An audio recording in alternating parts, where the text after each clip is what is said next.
Phenomenal Championship Wrestling. Ladies and gentlemen, welcome to PCW Boot Camp Episode 7. It is I, yours truly, the PCW General Manager, Malcolm King, alongside me, the ever so beautiful, illustrious, elegant Miss Lavender D. Welcome to Episode 7. Lavender, how is your New Year's treating you so far? It's been very great. We have some great things planned for the new year with PCW, and I feel excited to be a part of the show, and I'm excited to see where the show goes this year. I agree. And what better place, the very first venue for us in the new year for PCW Presents Boot Camp is at Madison Square Garden, the illustrious, legendary venue of Madison Square Gardens, where history has been made, legends have been made, things have just been bigger and brighter in the Big Apple of New York, and I love every single thing about Madison Square Gardens. I am so happy I'm here with you, Lavender. I think this just really shows how excited we are for the new year, to start the new year in such a great venue. And we had a great day going shopping and doing all the fun things we could do in the city before kicking off the show. I think this will be a phenomenal show. I expect that our talent will have a phenomenal year. If they put their minds to it, man, oh man, the shows we could produce. I agree, and we definitely have some things that we have to address throughout the show for sure. With a certain faction that has been formed under our noses, under the approval, I guess, of the board of directors. But that's something that me, you, and the CEO will have to address on a different date. But shout out to the Southern Heart showing up, showing support here. Obviously, we are starting very, very early today because me and Lavender have big plans later on tonight. So, Very true. but I mean, the fans still showed up. PCW Universe is still here. They're rocking their wild. They're ready to go. They're ready to see some high flying, hard hitting action. And we got 7 phenomenal matches, Lavender. 7 phenomenal matches on this card. Not to mention the fact that we got a couple. We have a number 1 contenders match. We have a championship match here. We get to see the Apex Tag Team Champions going against the Canadian Royalty and Flower Princess, the MPCW Women's Champion, and King Baker. We have the huge main event featuring 4 champions: the PCW Global Champion Austin Kruger, the Infinity World Champion Jackson Law, as they take on the MPCW Loyalty Champion Dominator and the Radical Champion Alec Trueblood. So this show is about to definitely kick off a great new year for PCW. And match number 1, Lavender, it's a very interesting match. It features Southern Heart versus the Russian Pitbull. Now, I'm not sure if Russian Pitbull's even going to be in attendance, even going to show up for this match. We haven't seen him in the last month or so here in PCW. So tonight, this first match is probably going to be pretty interesting, given the fact that Southern Heart had a lot to say this week. Russian Pitbull was just a no-show. Hopefully, this match is the opposite of that, and we actually get to see some interesting and entertaining action tonight. Can we just give a shout out to Southern Heart for how hard she's been working in the last little while, and she's really just showing great improvement and training hard and focusing her skills, and I'm very, very impressed with her skills, and she's one of those people who show up and show out, and I'm very, very proud to have her on our roster. And obviously, we can do shout outs. You're a general manager. You can shout out whoever you want. Is there anyone else, Lavender, you want to shout out? Not right now. Not right now. Are you sure? Are you fishing for a compliment? Shout out to Malcolm King for buying me lots of presents today and for booking an entire mall to go shopping later and didn't give me a budget. Silly guy, probably should have done that. Shout out to Malcolm King and his credit card.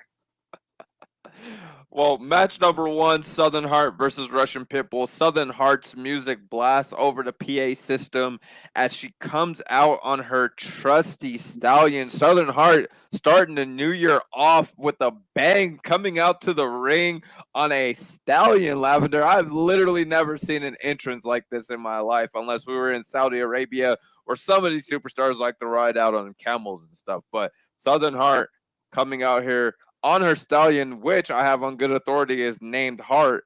And Southern Heart rides down and puts a little girl on the horse with her and rides around the ring before bringing this young fan back to her parents. This little girl is ecstatic at the opportunity of being so close to a phenomenal star like Southern Heart and getting to be a part of Southern Heart's entrance. So shout out to Southern Heart. Shout out to that young fan there. Southern Heart gets off the stallion and rolls in the ring before going over to the nearest turnbuckle, pandering with the fans, yelling Southern Heart, Southern Heart. And the fans are loving it. They are returning that love and admiration right back to Southern Heart.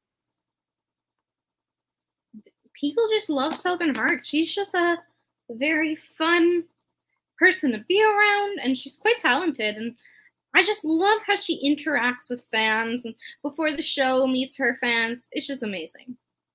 Absolutely. Now, Russian Pitbull's music plays as he runs down the ramp, but he trips over his own 2 feet and and his pants fall down, showing his big white Russian ass. And literally, the fans are like covering their eyes, they're laughing, they're booing. That was not how things were supposed to go for Russian Pitbull in the new year, starting it out with an embarrassing moment. But Russian Pitbull embarrassed. He pulls his pants up, tightens his belt, runs up the steel steps. He gets in the ring, and he immediately starts brawling with Southern Heart. And the referee calls for the bell and the start of the match. And Lavender, what's going on right now? Southern Heart and Russian Pitbull are brawling all over the ring. Russian Pitbull kicks Southern Heart in the knee. Ugh. Kicks in the knee are never fun. Russian Pitbull goes for a scoop slam on Southern Heart, but Southern Heart gets out of it. Southern Heart goes for a thunderous but beautifully executed standing drop kick. Southern Heart goes for the cover, and the referee counts. 1, 2, nope, kick out at 3. That was close. That was very, very close. I mean, Southern Heart, I like that drop kick. It looks like she's been definitely practicing her craft here. Russian Pitbull rolls out of the ring next to Southern Heart's white stallion Heart, and Heart gets scared and uses her hind legs to kick Russian Pitbull into the steel steps. So Russian Pitbull, an error here early on in the match, startles the horse. The horse sends him back first into those steel steps, those unforgiving steel steps. Southern Heart rolls out of the ring and rolls Russian Pitbull into the ring. Southern Heart nails not 1, not 2, but 3 Southern Heart stomps in a row. Southern Heart then goes to the top rope and nails a beautiful moonsault off the top rope. Southern Heart gets the cover. She hooks the leg. Lavender, 1, 2, 3. And ladies and gentlemen, the winner of this match, Southern Heart. So a victory in the new year for the Southern Heart. Lavender, Southern Heart is looks like she rolled out of the ring here. She gets on her white stallion Heart. She puts her cowgirl hat on and rides up the ramp as Russian Pitbull lays motionless in the middle of the ring as EMTs are making their way out to check on him, and they are putting him on a stretcher here, Lavender, carting him off. So our winner of match number 1 in the new year, Southern Heart. Congratulations to the Southern Heart. That's a great way to start her new year, and it makes sense to me that she would get her first match back in the new year would be a win. She's taking over PCW by storm, and I cannot wait to see what's coming next. I agree. Match number 2, Lavender. What's match number 2 for us? Ooh, this is a fun one. It's Niki Hartman and Gunner versus the Flower Princess and King Baker, a tag team match, and both teams have had a lot to say, and they all very much so have opinions. And I'm excited to see them in the ring because they've been quite hard-hitting with their promos, and the promotion videos make it seem like they're ready to rumble. Can I just compliment the fact that when you said Niki, Hartman, and Gunner, you yawned while you were doing that, almost as if to imply how boring of competitors our Apex Tag Team Champions are.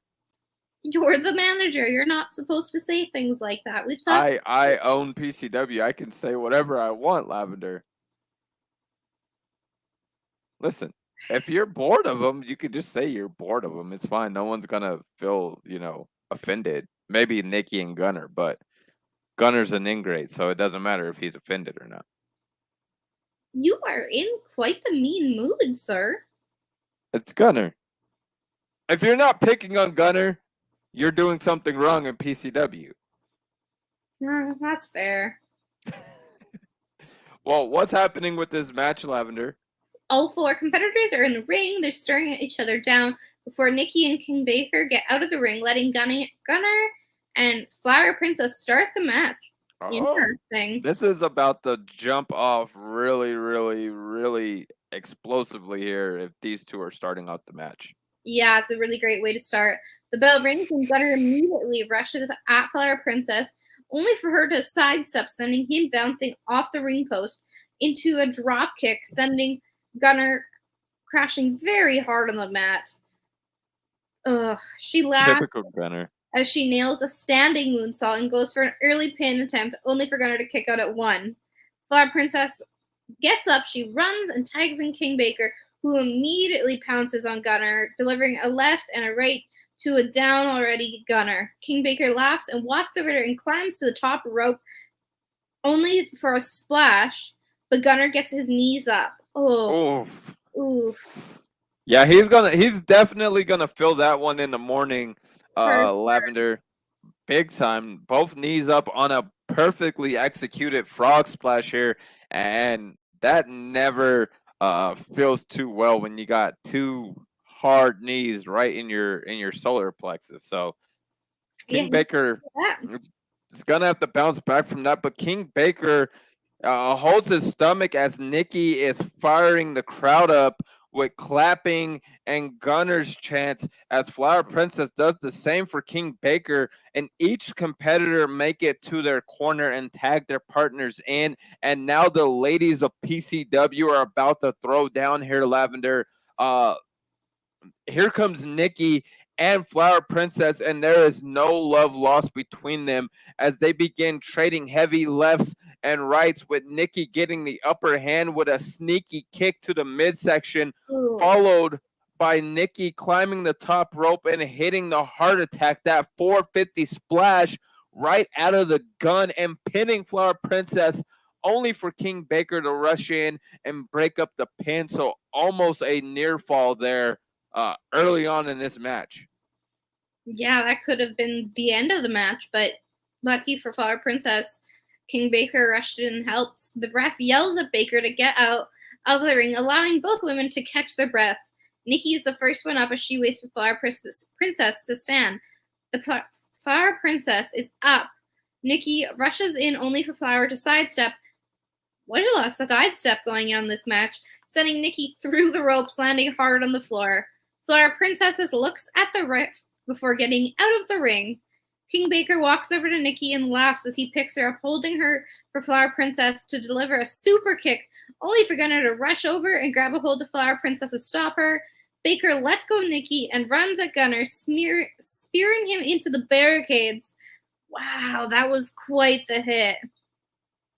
Oh my goodness. Niki checks on Gunner, helping him up and turning towards Baker and Flower Princess as they rush in. And this match is breaking down here, Lavender, right before our eyes, with the 4 competitors just brawling around the ring.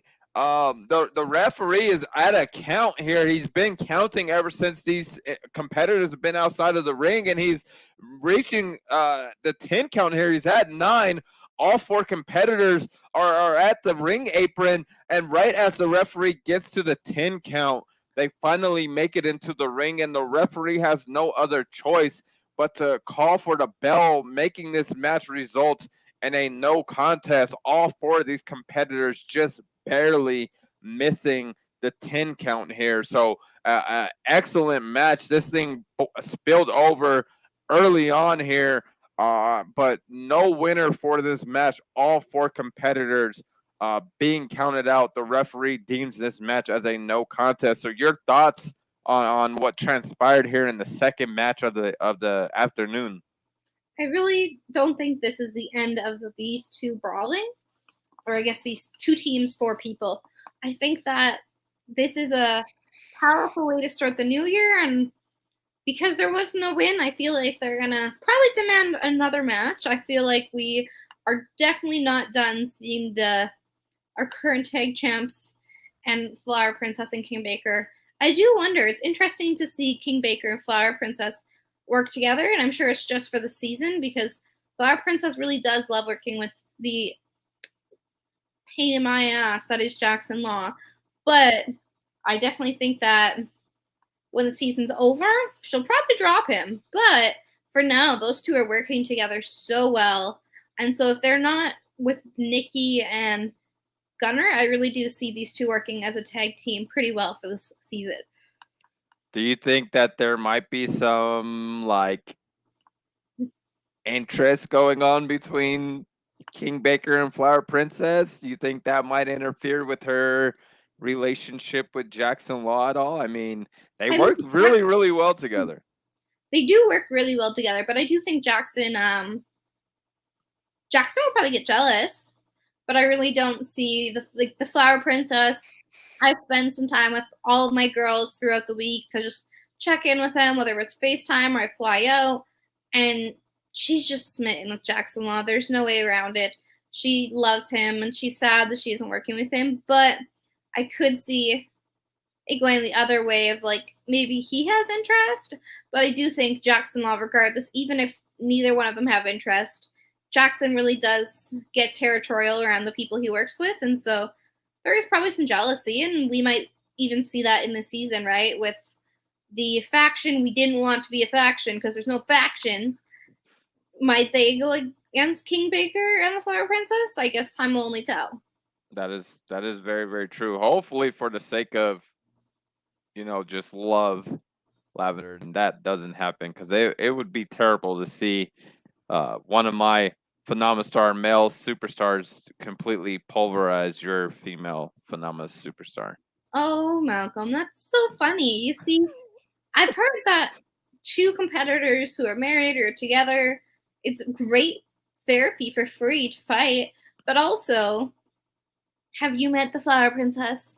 She is one badass girl, and I have no doubts. She trains with Jackson. I have no doubts that because they train together, she knows his tricks and tips, and I have no concerns about those 2 going against each other. But it just leads to ask the question, do you think Jackson honestly has shown and taught Flower Princess everything he knows? I mean, just think about it for a moment. Probably not, but she's very observant of people's behaviors, and there's a reason when we're in group training, like as an entire locker room, there's a reason she stays quiet. She observes, and I think that would help her with a match against Jackson because she observes so much of his behaviors, his mannerisms, that I think that would really benefit her. All right. Well, like you said, only time will tell, but match number 3, Lavender, is our first number 1 contenders match of the new year, as we have a number 1 contenders match for the Radical Championship. Irish Pitbull versus the Insatiable Jack Evans. Both of these men showed up this week to some degree. Now it's time for us to see exactly which man feels that they have what it takes or are deserving to be called number 1 contender and move on to face the current Radical Champion, Alec Trueblood, for that Radical Championship. Anyone in particular, Lavender, that you are rooting for to win this match? Honestly, no. Like, Sorry, I have a very busy life. And this makes sense. I don't know. Like, I feel like Jack Evans is a interesting competitor. I feel like we haven't seen enough of him to fully know what he's capable of, but I think it'd be interesting to see him go against the Radical Champion. But at the same time, like, I'm not a fan of our Radical Champion, so I'm not really sure. Like, I don't have like this competitor dream match. I would want him to go against XYZ. Like, I don't care. It's a low card belt for a reason. We don't spend a lot of time thinking about low card matches. Jesus, Lavender. No punches held in boot camp for Lavender D. She's like that drill sergeant that you just dread seeing at 3:00 a.m. in the morning. But the insatiable Jack Evans did just state publicly on his Twitter account that he doesn't need the White Falcon anymore. The White Falcon has been deemed unfit to wrestle, career-ending injury suffered 2 weeks ago at the pay-per-view event Winter Storm. So as Pitbull was walking down the ramp, Irish Pitbull was walking down the ramp, Jack Evans comes out and attacks Irish Pitbull and hits him with repeated chair shots. So Jack Evans not even waiting for the match to even officially get started, taking his shot, taking his opportunity, attacking the Irish Pitbull on his way down the ramp. Jack Evans gets in the middle of the ring and tells the referee to ring the bell, and I agree the ref should just go ahead and ring the bell. This is a Radical Championship #1 contenders match. Radical Championship meaning no rules, anything goes. So the referee calls for the bell, and he starts counting, which is really odd. The referee shouldn't be counting either of these men out, but the referee gets to a count of 6. As the referee was getting the 7, surprisingly, Irish Pitbull gets to his feet and rolls into the ring. When Irish Pitbull got in the ring, however, Jack Evans gets on top of him and throws heavy haymakers. After about 6 or 7 haymakers, Irish Pitbull says that's Irish Pitbull just said, "That's it, bitch. Bring it," and throws Jack Evans off of him. So Irish Pitbull showing that Irish fire inside of him. Looks like he's ready to go. It almost looks like those that early attack before the match. Those haymakers did nothing but wake up the Irish Pitbull. Very true. Pitbull gets to his feet and pulls Jack Evans by his hair to his feet, and Irish whips Jack Evans to the ropes. As soon as he comes back, he does a pop-up powerbomb to Jack Evans. Pitbull drags Jack Evans' body to the corner, and as Evans is laying on the mat, he climbs the ropes and does the bonsai drop right across the chest of Jack Evans. Irish Pitbull pulling out some tricks out of his bag here, some moves we haven't seen from the Irish Pitbull ever since his tenure here in PCW, Lavender. Yeah. Irish Pitbull is really trying to show himself and prove himself for this #1 contender.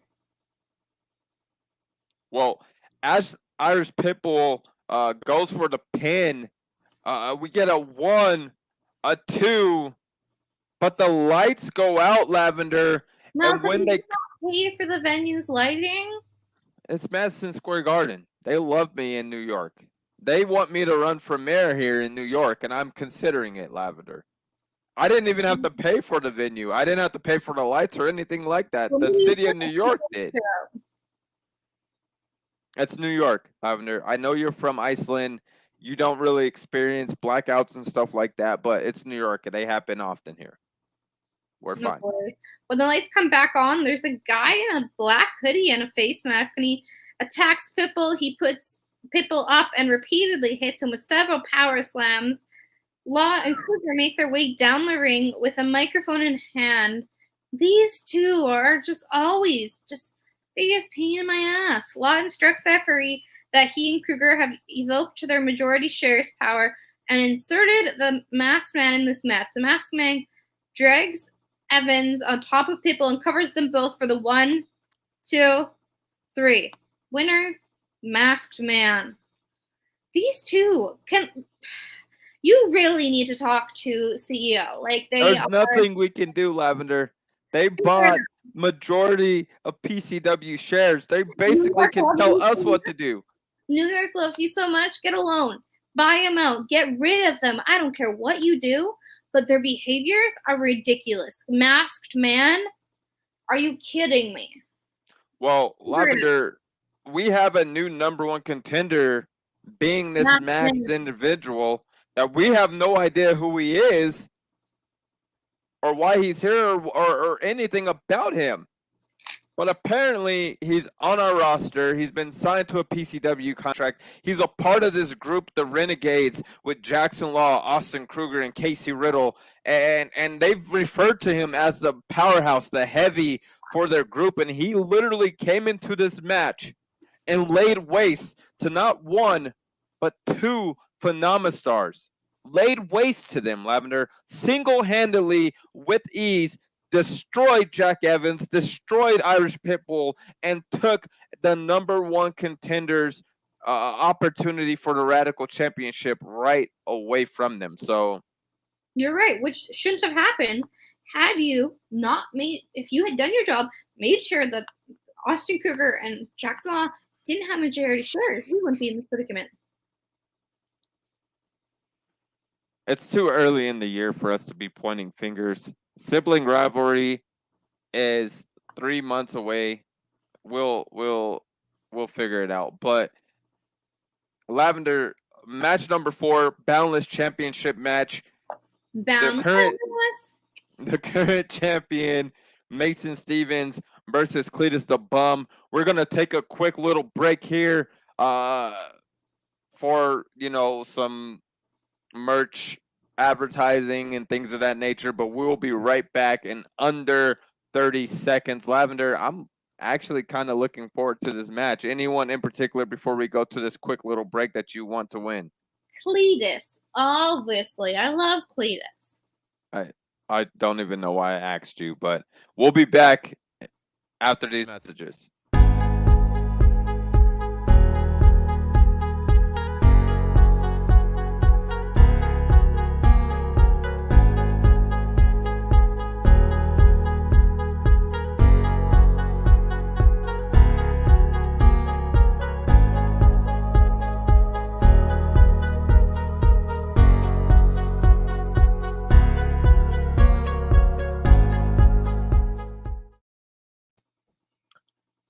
Welcome back, Lavender. I was here the entire time. I didn't take a break. Well, somebody did. Listen, we got to abide by TV laws and things of that nature, okay? I'm not paying any extra to just go through a whole show without a commercial break. Plus, we got to see some new merchandise from some of our Phenomastars for the new year. The new Renegade merch with Jackson Law, Austin Kruger, Max Man. But Lavender, while you're booing, did you notice on their shirts there's a 5th person? Because we need more of these little hellions running around being pain in my ass. I found it quite interesting. We saw some new CTC merch, courtesy of Mason Stevens, Niki Hartman, Brockus. We saw some new Gunner merch, some new Flower Princess merch. I mean, all of our Phenomastars advertising the heck out of their merchandise, and I literally am considering buying all of it except for the Gunner stuff. I would only buy that for toilet paper.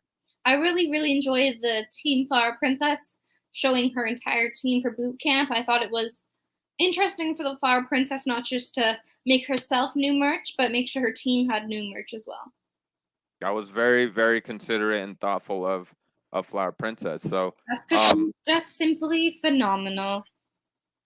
And also, Lavender, to answer your question, I did not need to go pee. I had to take a drink. And we were told from the board of directors that it was commercial break time. So Match number 4, though. Boundless Championship match. Do your little Boundless thing again, Lavender. Boundless. That was awesome. Mason Stevens versus Cletus the Bum. Obviously, Lavender D being biased as all get up, rooting for Cletus the Bum. I, however, am an unbiased commentator, and I want both of these men to do successful in this match. So, Mason. There's no bias at all for the behaviors of Mason this week. His lack of enthusiasm, if you will. There's no bias against that. Maybe he was busy. I don't know if I believe that. Well, Mason waits in the ring as Cletus walks out of the back. Cletus walks down the ramp as Mason paces the ring impatiently. As Cletus gets to the bottom of the ramp, suddenly Mason bounces off the ropes and dives through and lands right on top of Cletus. Lavender, your guy already getting his ass handed to him here early in the match. Just you wait. Cletus, he's an underdog. He rises from ashes like a phoenix. I like that you said that Cletus is the recipient of the 2021 Underdog of the Year award. So definitely some truth in what Lavender is saying here, ladies and gentlemen. Both men slowly get to their feet. Hatred is visible on both of their faces as Mason and Cletus get to their feet, immediately trading lefts and rights. After a few minutes, Mason ducks under a swing, kicking the back of Cletus's knees. The second the knee is hit, Cletus drops down. This allows Mason to climb to the apron and jump off. Cletus jumps up, however, and catches him, power bombing him onto the ring apron, Lavender, the hardest part of the ring. And Mason took the full blunt of that move back first to that part of the ring. Brutal. What else is going on here, Lavender? I'm having a eyelash technical difficulty. Lavender's having technical difficulties with her makeup. The makeup people in the back are probably going to get a strict talking to from Lavender. Mason, his back hit with a thud as Cletus grabs his moonshine and takes a swig before grabbing Mason. Cletus lifts Mason above his head and throws him through the ropes. Cletus then climbs into the ring, only to punt Mason in the stomach. Cletus goes for the pin. 1, 2. Mason kicks out right before the ref can slap the mat for 3. Cletus can't believe it. He gets up and nails Mason with a vicious elbow drop across the chest of Mason. Cletus repeats this a couple more times and goes for another pin with a 1, 2. Mason kicks out again. Cletus actually was getting visibly agitated. He gets right in Mason's face, only for Mason to bite him in the nose. Wow! Right. I mean, that's cutthroat. If ever I've seen it, he bit this man's nose. Good gracious, Mason let's go of Cletus. I like it. Allows him create some distance between the two of them. This allows Mason to get to his feet and comfortable. Cletus is also up and onto his feet, blood streaming from the bite mark on his nose. Mason smirks and flips Cletus the middle finger. Can we just talk about how hard you would have to bite someone to make them bleed? That is very cutthroat. That is very cutthroat. I thought it was a good move, actually. I didn't know that we had toddlers as competitors. Hey, it's boot camp. Anything goes.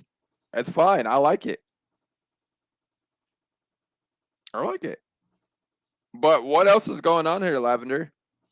Cletus charges at Mason. Both men meet in the center of the ring. The two men immediately start trading fists and forearms, and Mason ducks under a wild swing from Cletus, hitting the ropes. Mason bounces off the ropes, trying to add momentum. However, Mason gets caught in an incredible lariat, turning him completely inside out. Mason didn't even have a chance to recover because Cletus grabs him and throws him right into the center, followed by a quick big splash. That was perfect. I liked it. There's a lot of momentum and it's impressive. Cletus grabs Mason and sets him up in the corner. Cletus runs and bounces off the opposite corner to connect with another big splash. Cletus picks up Mason, places him on his shoulders. Then Cletus climbs to the middle of the turnbuckle to hit a power bomb at Mason. Mason just nailed Cletus with an avalanche DDT. The second they hit the mat, Mason goes for the cover for 1, 2, kick out. Mason starts kicking Cletus right in the ribs. After a third kick, Cletus was able to grab Mason's foot and throw him across the ring. Mason was able to bounce right to his feet, land the money shot on Cletus. Cletus stumbles back, but doesn't fall. Mason goes for a money shot, only for Cletus to hit him with a drunk-style roundhouse kick midair. Mason drops to the mat, and Cletus falls right on top of him for the 1, 2, 3. Winner and new Boundless Champion, Cletus the Bum. New champion, first show back in the new year, and Cletus the Bum secures the Boundless World Championship from Mason Stevens. I was not expecting that whatsoever. Hell, I honestly was thinking Mason was going to walk away with a victory here and retain his championship, Lavender. I'll admit it. I was biased, and I was rooting for Mason. Mason had so much momentum and so much going for him as of late. I thought for damn sure he was going to be beating Cletus here and retaining that championship. But new year, new Cletus apparently, because now he's Boundless World Champion. And I couldn't be prouder of our homegrown Cletus the Bum, homeless man. He is moving up. Are those tears in your eyes, Lavender? Next match, let's move on. I don't want to talk about it. I'm just so proud. I'm like a proud mama right now. Well, proud mama, your son is a bum. Just so you know. But Bum is now a champion for one of the best promotions out there right now. That is very, very true. Now, match number 5, triple threat match. And we get to see the return of Andy Owens as he takes on Kenzo X and Brockus. I'm excited for this match, Lavender. We're going to jump right into it. Kenzo X and Brockus are in the ring as the arena goes silent as click, click, boom by saliva echoes throughout the arena as Andy Owens with energy runs through the curtains and stands on the stage, embracing the moment of this phenomenal return. 10 months ago, Andy Owens stepped away from wrestling due to injuries he sustained, and now he makes his return. Triple threat action begins as the referee signals for the bell. Lavender, this match is about to explode. It very much so is. I'm so excited. 10 months is such a long time, but it doesn't look like there's any ring rust at all as they attack each other. Andy Owens and Brockus stare each other down when Brockus does a cutthroat gesture as Andy Owens mocks Brockus, as he just did the CTC gesture as well, but with a middle finger to Brockus as Andy with a swift kick to the midsection, and Andy uses the ropes to hit a quick switchblade as Brockus hits the canvas and rolls out of the ring. Kenzo backs up a few steps away from Andy as Kenzo uses the ropes and connects the moonsault, knocking Andy down. And when Kenzo stands up, he is met with a huge clothesline from hell. The impact that caused Kenzo to flip and land hard on his back. Yikes, that close that long, like beautiful. Yeah, absolutely. And that clothesline from Siberia, one of the best clotheslines ever in PCW, courtesy of Brockus here. Brockus lifts Andy on his shoulders to go for a running power slam into the corner turnbuckle, but Andy manages to use the momentum of Brockus, and he pushed Brockus face first into the turnbuckle, escaping a powerful slam.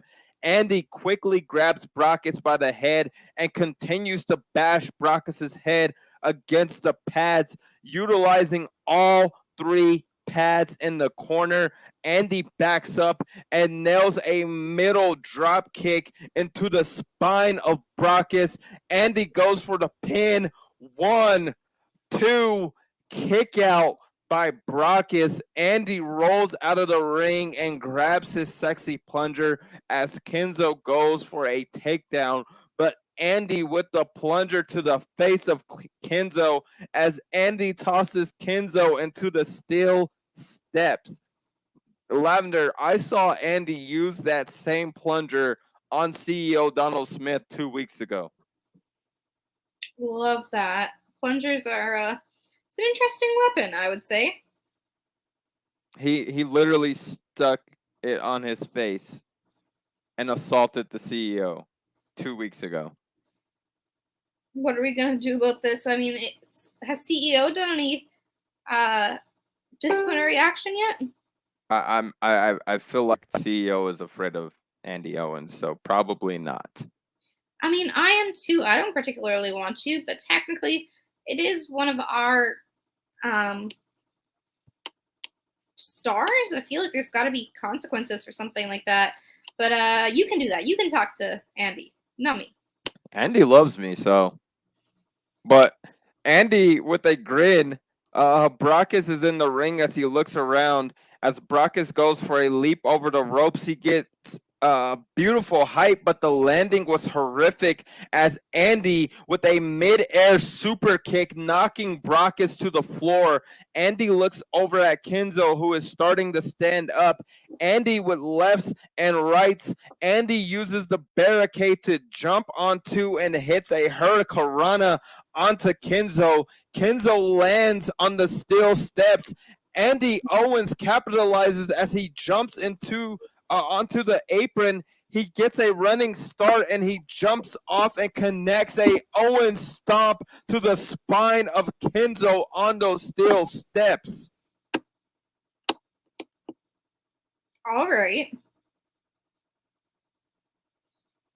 I mean, it was phenomenal sequence of moves there. Andy Owens stands up as the crowd chants, "Holy shit, welcome back. Holy shit, welcome back." Andy turns around as Brockus connects Mother Russia, the Hangman DDT, onto the steel steps. Andy is busted wide open here, Lavender. Kenzo is knocked out. Brockus looks under the ring and grabs a steel chair. Brockus uses the steel chair several times to the back of Andy Owens. Brockus spits in the face of Andy. He picks Andy up. No, what a terrible idea. It's a rude idea, but he hits a Russian roulette. Andy Owens bleeding from the impact. Brockus gets on the top turnbuckle. He waits for Andy Owens to stand up as Brockus with a leap of faith as both superstars crash to the floor.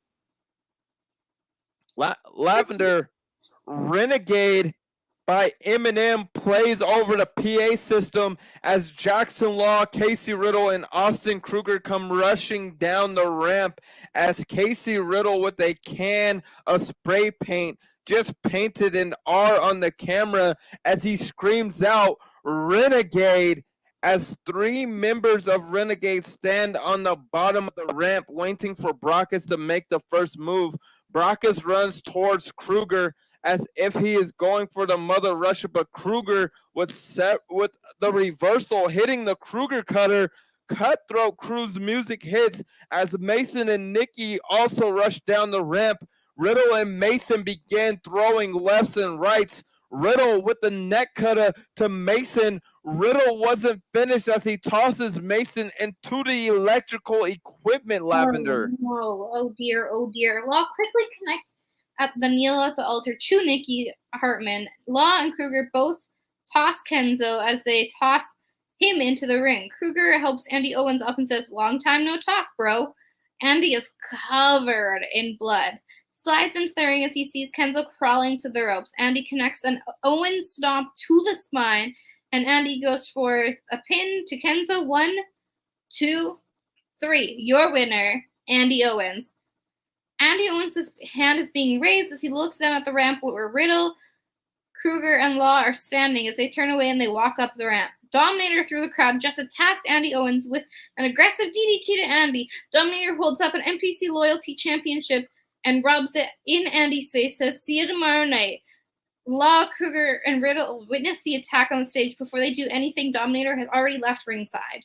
Yeah, Jackson Law, Austin Kruger, Casey Riddle thought Andy was rolling out of the ring with them to be with them as they were leaving. Andy blindside attack from Dominator. Dominator making his mark here on Andy. They do have a match tomorrow night where Dominator has to defend that PCW Loyalty Championship against Andy Owens. But before Riddle, Kruger, or Law could get to the ring to help Andy, Dominator had already rolled out of the ring, hopped the barricade, and exited through the crowd. So Dominator, wise tactic there, making his point. He is in action, though, later on tonight against Austin Kruger, Jackson Law, and it's only safe to assume with Riddle, Law, and Kruger coming out to the defense of Andy Owens, that Andy Owens is that fifth individual that is a part of this massive, destructive crew known as Renegade. What happened to the boot camp rule of no factions? Of course. Tell Law and Kruger that they, for whatever reason, must have twisted the arm of the board of directors and invoked their majority shares and changed the rules in their, I guess you could say, in their favor. But listen to this, Lavender. Right now, put all your bias aside, but right now, Renegade consists of Jackson Law, Austin Kruger, Casey Riddle, this masked individual that we have no idea who he is, and now Andy Owens, a part of Renegades. If they get their way and continue to be a faction, they're going to be holding most of the belts, if not all of them, very soon. Those are some fierce competitors who have all held belts, basically. And or are holding them. Yeah, so this could be dangerous for our company. I mean, Casey Riddle still has yet to give the other two battalion trio championships to, Diablo or Christopher Tragedy. So, but that might be changing here, Lavender, actually very, very soon, because the next match, our co-main event of the afternoon, is a 2-versus-1 handicap match with Casey Riddle versus Diablo and Christopher Tragedy. So they might actually get their belts. I highly doubt it. Knowing Casey Riddle probably took the belts, took them home, and didn't bring them back to the venue, so he wouldn't have to give them back. Sounds like a Renegade thing to do. Well, what's happening here with this match, Lavender? Casey Riddle comes out confidently and meets the other two competitors, Diablo and Christopher Tragedy, at the center of the ring. At ringside, Casey looks over where the Renegades are watching. Casey nods to the rest of Renegades, and the men nod back, and the match starts. Casey takes the men's heads, meaning Diablo, Christopher Tragedy, and bashes them together before they could even really know what was going on, and both men fall but quickly get up, which was impressive how fast they got up. They both got up, and Riddle runs the ropes and clotheslines them both back down onto their asses. I mean, for a 2-on-1, he is showing some pure dominance here. Absolutely. Casey Riddle is no slouch inside that ring. Casey Riddle, regardless of his outside of the ring activities and actions and things of that nature, inside of the ring, he is a absolute menace to his competitors. Casey focused on Diablo, who was the first to get up. He hits a ill mind, the reverse stunner, but turns around right into a diving clothesline from Christopher Tragedy, knocking Casey Riddle on his ass. So Christopher Tragedy with a save here, so to speak. Oh boy. Diablo gets up and hits a black mass slam to Casey Riddle, and then Diablo gets up and is embracing the crowd's cheers for the show of dominance, and he walks right into a knife edge chop from Christopher Tragedy. They exchange blows, but then they kind of stop when they hear Casey Riddle is starting to get up, and both start stomping on Casey Riddle to make sure he stays down. Riddle rolls out and talks to the Renegades. They're exchanging whispers from our announce table. We can't really hear what's going on, but the Renegades apparently are up to something. They all laugh, and the ref starts to count. He gets to 3, and Casey Riddle climbs the ropes from the outside of the ring and hits a stinger splash onto both of the other competitors. The Renegades start yelling, and they're telling the ref that they need to talk to him, that something's happened, and they're climbing into the ring. Like, excuse me, you guys are not supposed to be in the ring. The ref tells them that they need to get down. The ref is trying to get the men out. He is pushing the men out of the ring, and Riddle takes advantage, beating both men very dirty hits before the ref notices. And Riddle launches Diablo out of the ring, climbs to the top turnbuckle as Tragedy is trying to gain his bearings. Riddle leaps off the top turnbuckle hits his too late to pray eclipse-like stunner on Christopher Tragedy, and Riddle goes for the cover. 1, 2, kick out. Riddle pulls Tragedy to his feet, nails a final cut, which is a neck cutter. Riddle goes for the cover. 1, 2, 3. Winner in Casey Riddle. And because he wins, I doubt he's giving those belts back. I highly doubt that Casey Riddle is going to be returning either of those belts to Diablo or Christopher Tragedy. I don't know what was happening between Diablo and Christopher Tragedy. A brief moment of miscommunication as both of these men. I mean, Diablo received a knife edge chop completely by accident from Christopher Tragedy. I think Casey Riddle moved out of the way there, causing a little miscommunication between the two. They started arguing. Casey Riddle took full advantage of this, went over a game plan with the Renegades here at ringside. Renegades distracting the referee, interfering in this match. The referee, no choice. I mean, there's so many things happening at once and so many people here at ringside, and Casey Riddle takes advantage of the opportunity, takes advantage of the moment, beats 2 men by himself, essentially, in a 2-on-1 handicap match. And Casey Riddle, the Renegades, proving exactly what you stated earlier, Lavender, that if these guys stay together and they stay on the same page, they are going to be an absolute problem and a menace to PCW. I do think if CEO and the board of directors are going to allow them to be a faction, they should at least allow us the peace of mind that they can't be along ringside for matches if they're not involved in them. I think that's something we need to bring to CEO, because otherwise we're just going to have chaos. Every match that one of the Renegades is a part of will be chaos. And quite frankly, I'm not going to accept that. We hold our locker room accountable and to the highest standards, and Renegades are a bit of a menace. Lavender, unfortunately, I don't think there's anything that you can really do, because we already stated PCW rules.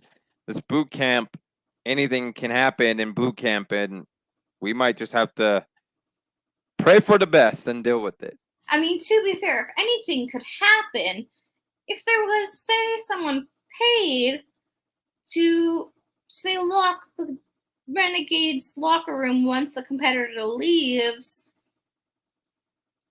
they can't really interfere in matches if they're locked in or handcuffed or given some edibles and sleep it off. Listen, Lavender, you find the person that is going to do that to either of these 5 individuals, and you let me know how that goes. I'll let you know. When I can find someone who's not a complete chicken shit, I'll let you know. Not sure I'll find that person, but we'll find them. Well, good luck with that search, Lavender. It's main event time. Main event time. The Renegades, PCW Global Champion Austin Kruger, Infinity World Champion Jackson Law versus the MPCW Loyalty Champion Dominator and the Radical Champion Alec Trueblood. Real quick though, Lavender, I'm getting word here from CEO. He wants to have a conversation with us real quick. We're just going to go on a brief commercial break here real quick, but we'll be back after these messages.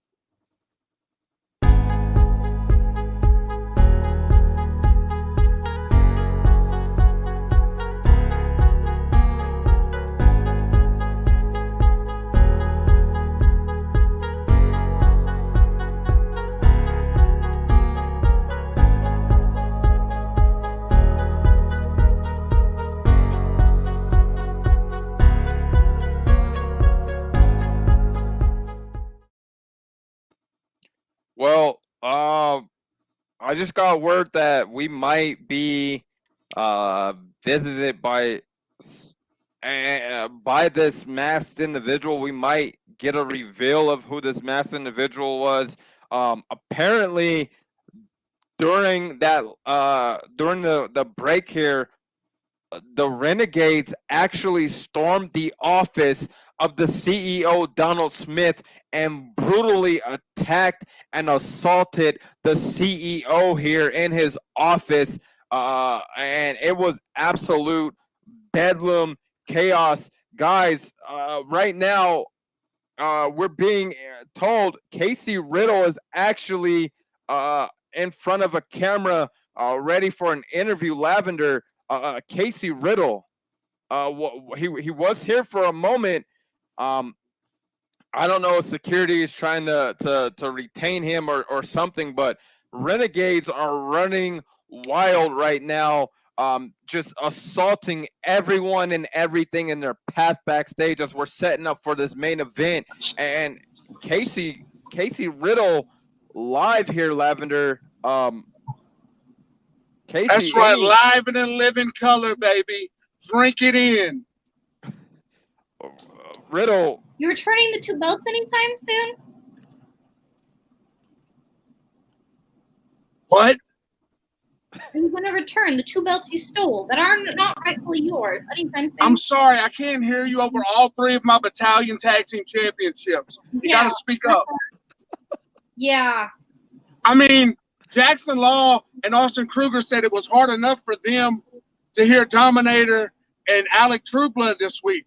How do you think I felt with 3 belts? I couldn't hear a damn thing.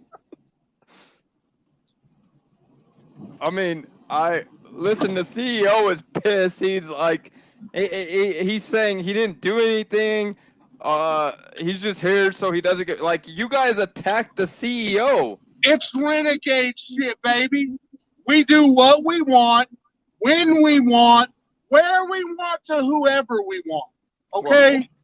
Well, so guys, recognize that. Lavender, we actually are being interrupted here right now.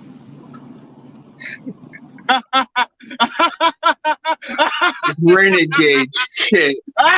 Hey, no motherfucker expected. Hell has officially frozen over. What is happening? God damn. I'm only. Yes, bitches. That's right. You see it. Do not attempt to adjust your television sets, your computers, your smartphones, your tablets. They're all working just fine. That is reality. Is it safe to say that Big Sexy himself, Big Bad John? No, Malcolm. Say it right. Give it some oomph. Casey Riddle. Hold on, Casey Riddle. Do the job that Malcolm King and Lavender D have always failed to do. Ladies and gentlemen, it's revealed. The 5th man, our big homie, Big Sexy. God, my nipples got hard. Casey, Riddle, these motherfuckers don't know what's about to come. Menace is beside Halt. what is about to come. We are going to have nothing but trouble with you renegades and your dumb belts and your bad attitudes. We've only just begun, Lavender. We have only just begun. And it begins, Lavender, when I take the Radical Championship off Alec Trueblood. Hey, you mongoloid looking fuck. I'm taking your title. You know what? I'm going to take it next week, whether it's official or not. I mean, he's an undeserving champion as it is. Why not? If I can't have it, why not have it on the right champion like my big homie, Big Six? Hey, don't call me big homie. That place over there, they already got a big homie. Well, you're right. I'm right, yeah. Well, I got on good authority, guys. First off, Investor Jack Tennant loves. That's right. Jack Tennant sees the money because Renegades are money. Okay. Not only that, but printing $100 bills all day, every day, like it's legal. Jackson Law and Austin Kruger just informed the board of directors that it is official. They are invoking their majority shares. Big Bad John versus Alec Trueblood for the Radical Championship on our next show. That is an official match invoked and enforced by the board of directors, Lavender. So, I mean, right now it feels like we have our hands tied, especially with so much power in the hands of Jackson and Austin. You know, PCW is like I never skipped a beat, never missed a beat. But this time, just a little more dangerous now. I would have to agree with that, guys. We have the main event coming up right now, and it looks like Riddle and Big Bad John are making their way to ringside here. They literally just stomped through a ton of individuals backstage. The entire security task force that we have just obliterated by Casey Riddle, Big Bad John, Austin Kruger, and Jackson Law. But Law and Kruger investor later and get him to pay for some more security, because it sounds like we may need more security. Agreed. And listen, Law and Kruger roll into the ring, and they're waiting for their opponents. Dominator and Trueblood step out to the entrance stage.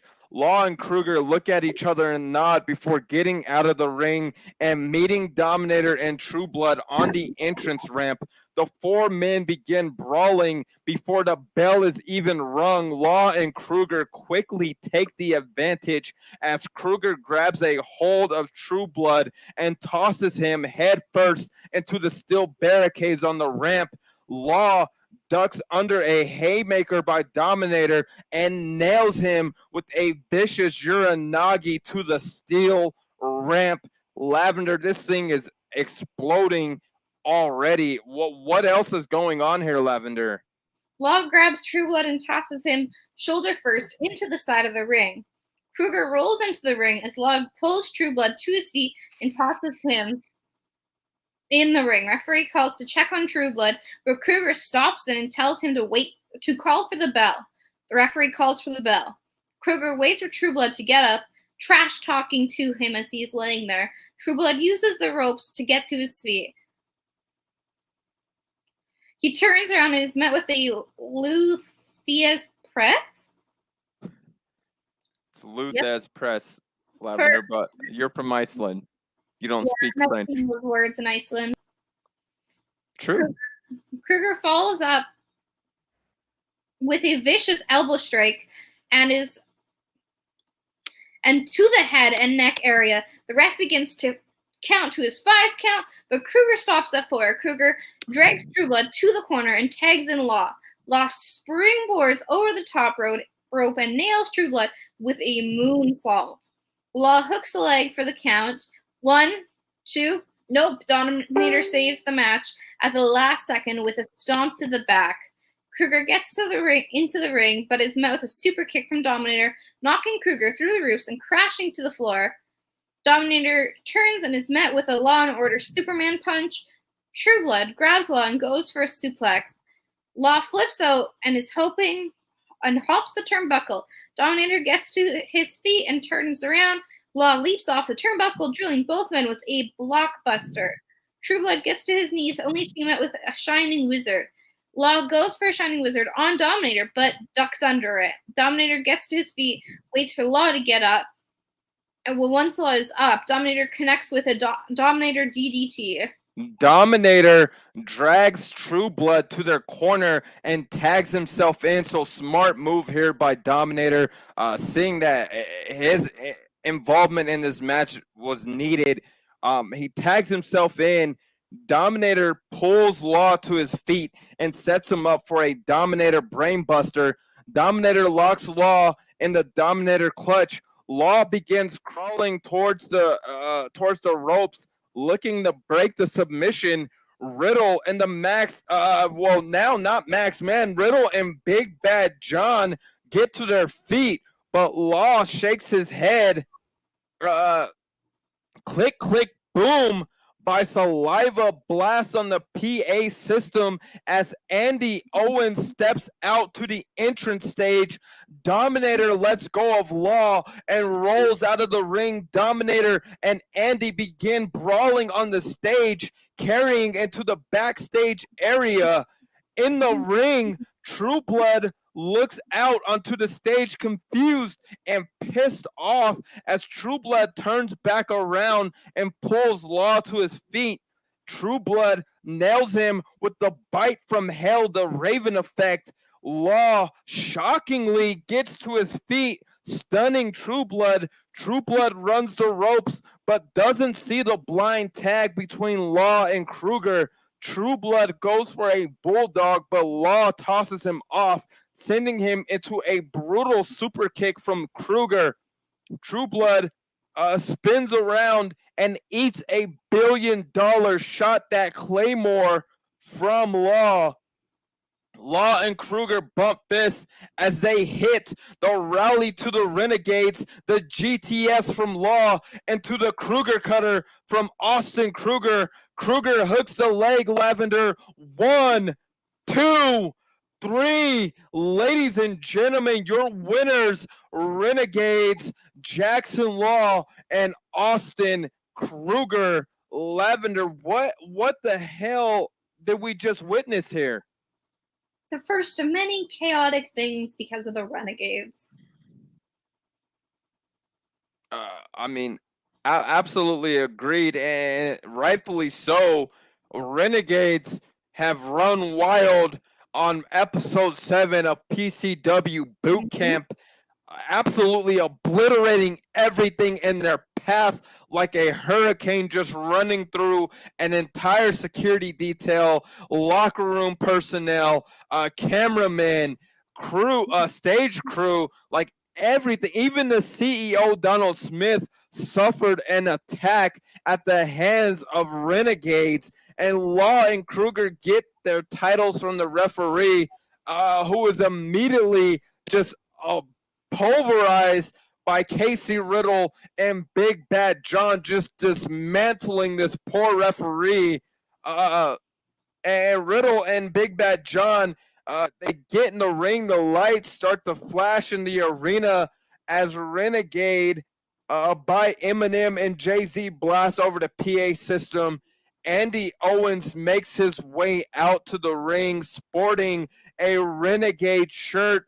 The 5 men stand tall in the ring, and Lavender, as the CEO always says, it is time to cut it out. And we will see you guys next week, or in 2 weeks, since PCW is now bi-weekly. We will see you in 2 weeks' time on the next PCW Boot Camp, episode 8. Hopefully, Lavender, by that time, we'll have some answers to this group known as Renegade. Hopefully so, but who knows?